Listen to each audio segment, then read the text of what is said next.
कालू जी, मुझे नहीं रहना उस बुढ़ी बांझ के साथ। अब मैं आपकी जिंदगी में आ गई हूँ ना, अब दफा करें उसको। हाँ हाँ सोनी, ठीक कहती हो तुम। तुम्हारे होते हुए उस बुढ़ी बांझ का क्या काम मेरी जिंदगी में। बस मैं ऐसे ही करूंगा। और हाँ, जितनी भी जायदाद उसके नाम है वो सारी मुझे मेरे नाम पे चाहिए, फिर मैं खुश रहूंगी आपके साथ। सोनी जी, आप फिक्र ही ना करें। सारी जायदाद का बंदोबस्त तो मैंने पहले ही कर लिया। उस बुढ़ी बांझ को क्यों देने लगा मैं सब कुछ। गोरी एक झटके में ही उठ जाती है। उफ, तो ये सपना था। शुक्र है ऊपर वाले तेरा कि ये सपना ही था। हाँ हाँ, सपना ही तो था। सच में कालू मुझे धोखा देने का तो कभी सोच भी नहीं सकता। गौरी मन में ऐसा सोचती है, लेकिन उसे क्या पता था कि सच में भी उसके साथ ऐसा होने वाला है। यहाँ कालू घंटों बैठ के देखता रहता दूसरे पंछियों को अपने बच्चों के साथ खेलते और उनको मुख्तलिफ किस्म के भोजन देते हुए। अब तो ये कालू का रोज का काम हो गया था। वो भोजन लेने के लिए जाता और वापसी पे नदी के किनारे बैठ के कबूतर को अपने बच्चों से और पारो चिड़िया को अपने बच्चों से, जबकि मिट्ठू तोते को और बाकी सब पक्षियों को अपने बच्चों से खुश होते और उन्हें भोजन देते देखता। नदी के किनारे बैठा मायूस कालू एक एक पक्षी को अपने बच्चों के साथ रंगलीलियां करता देखता और दिल मन ही मन में ये सोचता कि उसकी भी संतान होती तो आज वो भी अपनी संतान के साथ खुशियां मनाता। जैसे ही शाम ढलती है तो कालू उड़ता हुआ अपने घर की तरफ जाने लगता है। वो तो गोरी के लिए कोई किस्म का भोजन भी ना लेके जाता था। शुरू में तो उसको गोरी से बहुत प्यार था और उसकी तो मोहब्बत की शादी थी, लेकिन अब तो उसका दिल ही ना लगता था गोरी में। कालू जी, आप आज भी मेरे लिए भोजन नहीं लेके आए? मैं तो पूरा दिन आपका इंतजार करती रहती हूँ। मैं नहीं लेके आऊंगा तुम्हारा भोजन। तुम अपना भोजन खुद ही लेके आया करो। घर में बैठे बैठे रोटियां तोड़ती रहती हो। जा नहीं सकती अपना भोजन लाने के लिए? कालू जी, ये आप कैसी बातें कर रहे हैं? सिर्फ आप थोड़ी ना कि मेरे लिए भोजन लेके आएंगे। हर पति ही अपनी पत्नी के लिए भोजन लेके आता है। मैं जानती हूँ अब आप पहले से कालू नहीं रहे। पता नहीं आपको क्या हुआ है। अभी वो यही बातें ही कर रहे थे कि कालू की बुआ आ जाती है और आके दरवाजे पे दस्तक देती है। कालू, अरे ओ कालू, हो घर में? ये दरवाजा खोलो, देख तो तेरी बुआ आई है, दरवाजा खोल। कालू जल्दी से दरवाजा खोलता है और बुआ अंदर आ जाती। अरे बुआ जी, आज तो आपने दिल खुश कर दिया। बड़े दिनों बाद आप आई हैं। खैर तो है ना? सब ठीक तो है बुआ जी? मैं तो तुझे ये कहने आई हूँ कि मेरे पड़ोस में एक कवि रहती है, उसको शादी की जरूरत है। तो तेरे यहाँ भी कोई संतान नहीं है, तो उससे शादी कर ले। अरे बुआ जी, ये आप कैसी बातें कर रही हैं? आप एक औरत होके औरत पर किस तरह से ये जुल्म कर सकती हैं? आप मेरे ऊपर सौतन लाने की बात कैसे कर सकती हैं?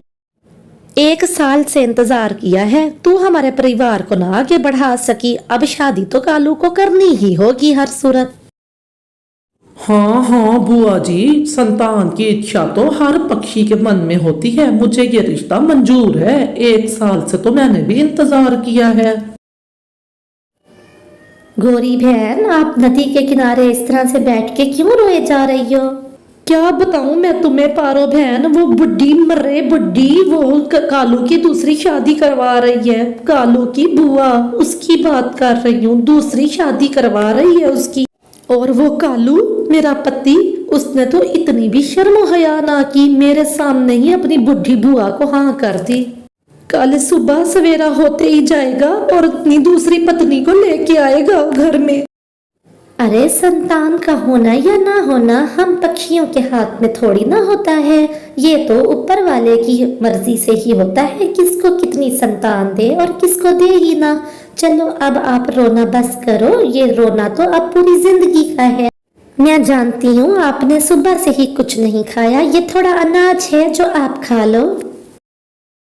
कालू जी, क्या आप वो दिन भूल गए जब हमारा विवाह हुआ था और आपने कितने वादे किए थे मुझसे?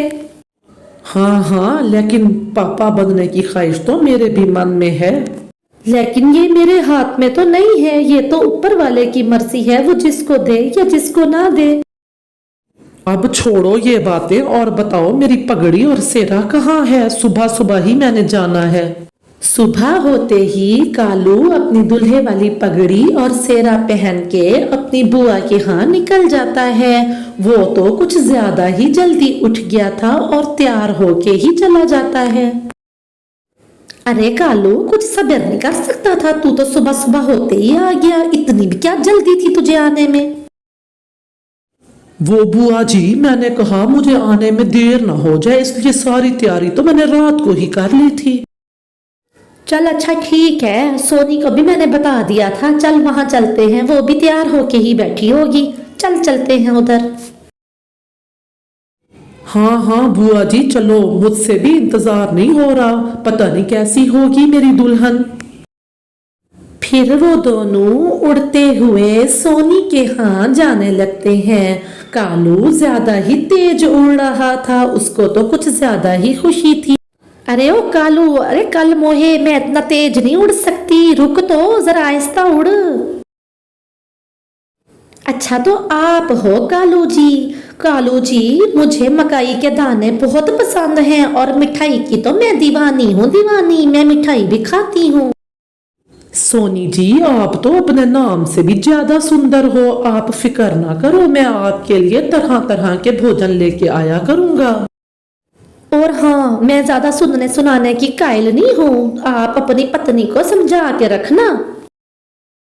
गुस्से में तो मैं फिर बड़ी तेज हूँ, फिर ऐसा ना हो कि वो अपनी जान ही गंवा बैठे मेरे हाथों। सुन रहे कालू, अगर आराम से रहे तो रखना, वरना दो लगा के भगा देना उस बुढ़ी बांझ को। बुआ जी और सोनी जी, आप चिंता ना करो। अगर वो सही तरह से रही तो ठीक है, वरना दो चार लगा के भगा दूंगा उसको घर से। इधर गौरी नदी के किनारे बैठी होती है कि वहां पे मिट्ठू और पारो चिड़िया उड़ते हुए उसके पास आते हैं। गौरी, मिट्ठू बता रहा था कि कालू भैया सुबह ही सुबह दूल्हा बने कहीं उड़े जा रहे थे। क्या ये सच है? मैं तो यकीन ही नहीं कर सकती थी। हाँ हाँ पारो और मिट्ठू, ये बिल्कुल सच है। रो रो के मेरी तो हालत ही खराब हो गई है। मुझे सुबह से उल्टी हो रही है और चक्कर भी बहुत आ रहे हैं। अगर ऐसी बात है तो आपको बहुत बहुत बधाई हो, क्योंकि आप गर्भवती हो। जब पहली बार मैं भी गर्भवती हुई थी तो मेरे साथ भी ऐसा ही हुआ था। पहली बार जब हम मम्मा पक्षियों को अंडा होने वाला होता है तो हमारे साथ ऐसा ही होता है। क्या पारो बहन, आप सच कह रही हैं? इस कहानी का पार्ट 2 देखने के लिए चैनल को सब्सक्राइब करें और वीडियो को लाइक करना मत भूलिए।